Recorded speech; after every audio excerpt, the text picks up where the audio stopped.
அதே போல் தேன் வந்து ஆள் மெலியக்கூடியவங்களுக்கு தேனை வெந்நீரில் கலந்து ஒரு 1/2 டம்ளர் வெந்நீரில் நம்ம தேனை கலந்து கொடுத்தோம் அப்படின்னா ஆள் நல்லா மெலிஞ்சிருவாங்க. அதுக்கு மெலிதுறதுக்கு வெந்நீரில் கலந்து கொடுக்கணும். பாருங்கள், தக்காளி கலந்த உடனே நல்லா கலர்ஃபுல்லாக நல்லா இருக்கும், பார்க்கவே அழகாக இருக்கும். சின்ன குழந்தைங்க இதெல்லாம் பார்த்ததுன்னா நல்லா ஆசைப்பட்டு சாப்பிடுவாங்க.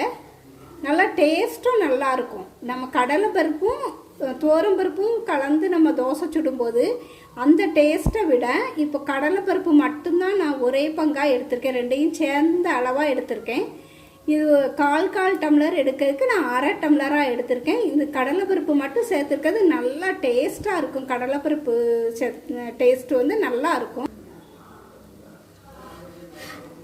இப்போ தோசையை மாற்றி போடுவோம்.